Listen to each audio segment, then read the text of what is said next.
দর্শক,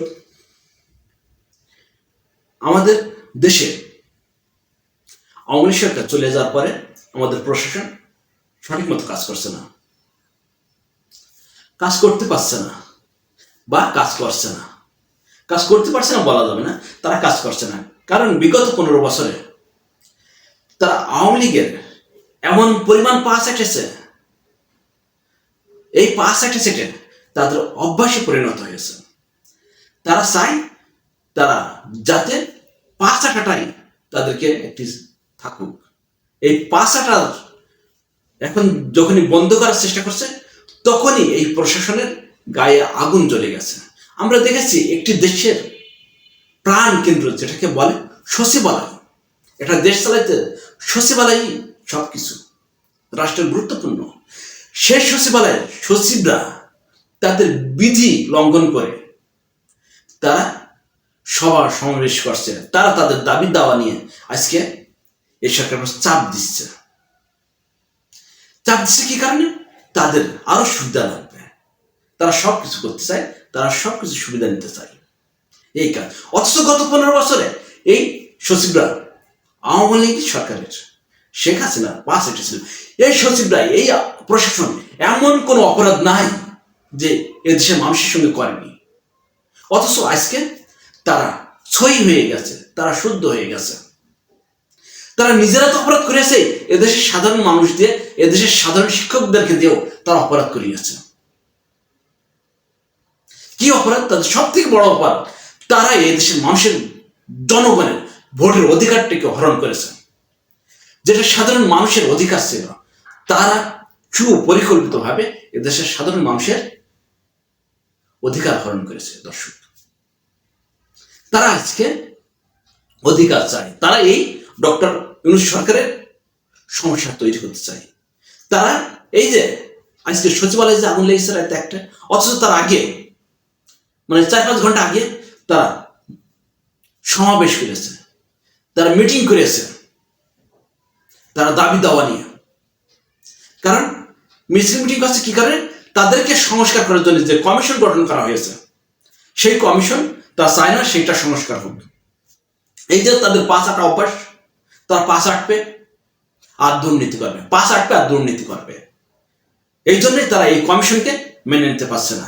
এই কমিশনের বিরুদ্ধে তারা উঠে পড়ে লেগে গিয়েছে। তারা চায় যাতে এই কমিশন সংস্কার করে তাদেরকে সঠিক পথে না নিয়ে আসতে পারে। তারা যে জঙ্গল ছিল সেই জঙ্গল থাকবে, তারা যে 5 আটা ছিল তারা 5 আটা থাকবে।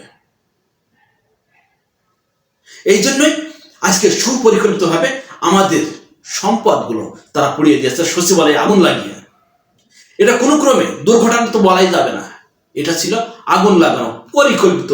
আওয়ামী লীগের দোষর যারা, যেহেতু আওয়ামী লীগ নেই, বেশি আওয়ামী লীগের দোষরও বলা যাবে না, এরা নিজেরা পরিকল্পিতভাবে এগুলো আগুন লাগিয়েছে। দর্শক, যদি ডক্টর ইউনূস সরকার এটাকে সত্যিকার অর্থে এদেরকে যদি দমন না করতে পারে, তাহলে পারে এই ডক্টর ইউনূস সরকারকে এদেশের জনগণ রাস্তায় নামাতে বাধ্য হবে। কারণ এই যে 15 বছর ধরে যে জঙ্গল তৈরি করে এসেছিল, এই জঙ্গলে চাষ করতে গেলে পারে আপনাকে শক্তভাবে হাল চাষ করতে হবে। আপনি কুড়ুকুড়ু করে কোনো কিছু করতে পারবেন না, আপনার সুন্দর সুন্দর কথা বলে হবে না। এখানে শক্তিশালী লোক লাগবে, শক্তিশালী মেধা সম্পন্ন লোক আরো লাগবে, যাদেরকে এই সরকার মানে শেখ হাসিনা সরকারকে চলে যাওয়ার জন্য, পরিবর্তন করার জন্য যারা চেষ্টা চালিয়েছিল, সেরকম লোকজনের লাগবে। কারণ এই বর্তমান যে উপদেষ্টা যারা আছে, তার বেশিরভাগই আওয়ামী লীগের সময় সুবিধাভোগী ছিল। তাই তাদেরকে চলে গেলে কিছু হবে না, তাদের কোনো একটা ক্ষতি হবে না, বরঞ্চ ক্ষতি হবে কাদের? ক্ষতি হবে এই যে ছাত্র আন্দোলন করেছে এই ছাত্রদের। এর ভিতরে বিভিন্ন সমন্বয়কদেরকে আমরা দেখছি সমস্যা করছে, ফোন দিচ্ছে।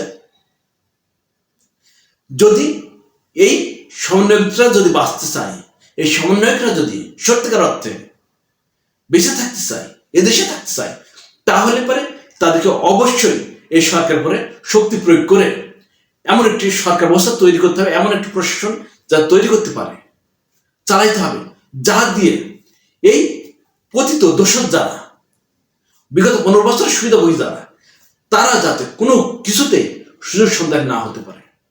যদি এটা হয়, আজকে তারা সচিবালয়ে আগুন লাগিয়েছে, কালকে দেখবেন সংসদ ভবনে আগুন লাগিয়েছে, পরের দিন দেখবেন অমুক জায়গায় জনসমাবেশ করছে, অমুক জায়গায় এই করছে।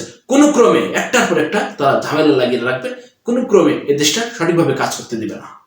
দিচ্ছেন না, গত 4 মাসে তো এটা করতে পারেনি এই সরকার, করতে পারেনি, করতে পারছে না, পারবেও না যদি এদের শক্তভাবে দমন না করে। যাই হোক দর্শক, যে কথা বলছিলাম যে আমার এই চ্যানেলটি নতুন, যারা আমার এই ভিডিওটি দেখবেন, যদি ভালো লাগে অবশ্যই আমার চ্যানেলটি সাবস্ক্রাইব করে দেবেন, সঙ্গে বেল বাটনটা অন করে রাখবেন, যাতে নতুন নতুন ভিডিও আপলোড দিলে আপনারা সবার আগে পান।